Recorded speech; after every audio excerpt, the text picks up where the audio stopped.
The 2008 summer box office saw the iconic Indiana Jones return to their screen after nearly 20 years and witnessed the birth of the Marvel Cinematic Universe with Iron Man. But while amassing over $300 million apiece and finding favorable reviews from critics, both films were dwarfed by Christopher Nolan's The Dark Knight during those long summer days.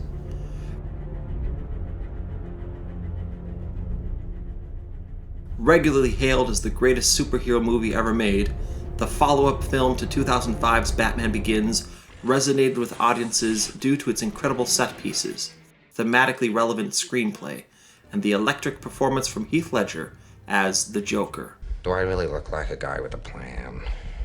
You know what I am? I'm a dog chasing cars. I wouldn't know what to do with one if I caught it.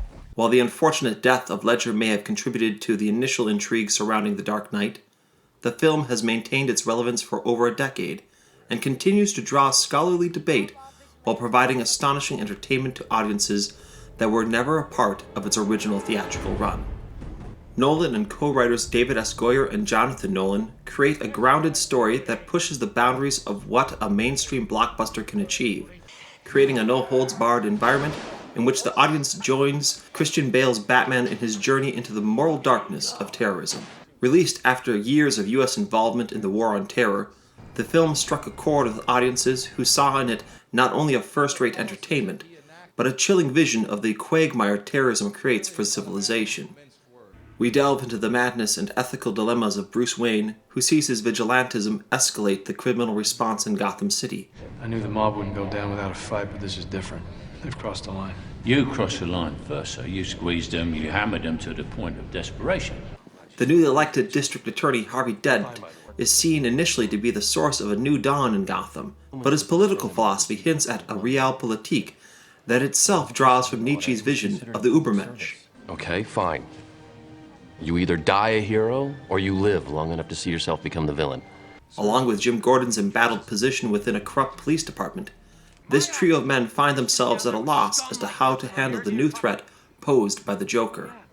Unlike the most recent cinematic portrayal of this supervillain, The Dark Knight does not offer us any easy understanding or explanation for the origins of Heath Ledger's Joker. His stories about his own self change depending on the people he is addressing, while his motives defy the logic of this world. Well, you look nervous. Is it the scars?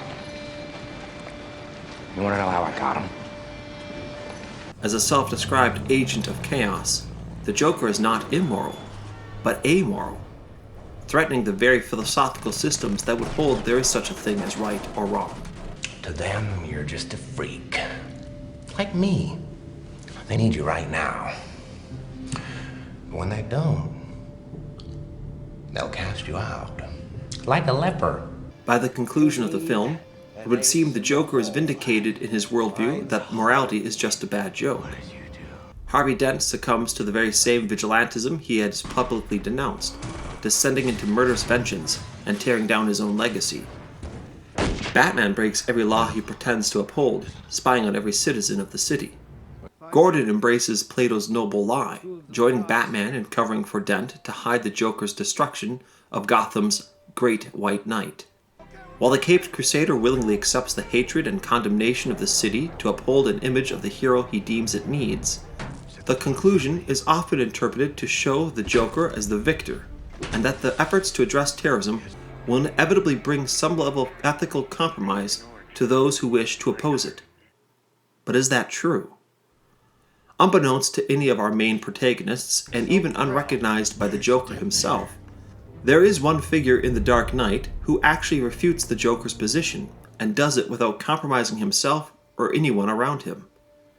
As the Joker imperils two ferries crossing the river, we see an unnamed inmate played by Tom Lister Jr. Credited simply as Tattooed Prisoner, this character sits stoically on the ferry as the Joker plays a variation of the prisoner's paradox. Each of you has a remote. If, however, one of you presses the button, I'll let that boat live. So, who's it gonna be? Harvey Dent's most wanted scumbag collection, or the sweet and innocent civilians? You choose. The threat of death causes both the inmates on the first ferry and the citizens on the second to debate the merits of killing the others in order to save themselves, to the point that both boats nearly embrace the Joker's worldview. But this man, this unnamed and unknown prisoner about whom the audience can only guess his crimes, never participates. We see the prisoner passively observe the events around him before he acts. Everything is designed to make the audience think he will detonate the explosives on the other ferry. You don't want to die, but you don't know how to take a life. Give it to me. But instead, he simply refuses to participate in the Joker's game. Unlike his counterparts on the other boat who rationalize and debate the Joker's position and intellectually assent to it on some level, this prisoner simply refuses to engage. By throwing away the detonator, the tattooed prisoner is in effect rejecting the very premises of moral chaos and recognizing a higher morality. As such, Tom Lister Jr.'s characterization shows the audience the true way to combat terrorism and its amoral worldview, by not engaging it. The other characters, from the Titans to the mere citizens, all see the Joker and his position as something that must be opposed by a counteracting force. But each of them eventually is invariably injured by the exchange. Their efforts do not spare them from losing loved ones.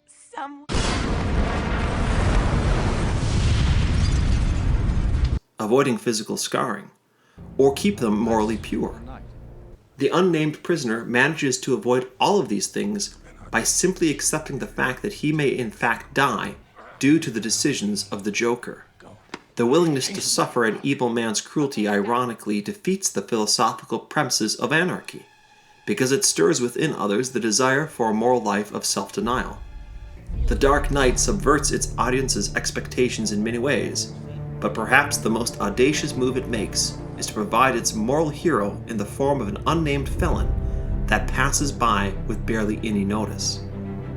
In the effort to overcome the evils of a fallen world, such a figure may not be the hero we want, but he is the hero we need, and the one we deserve.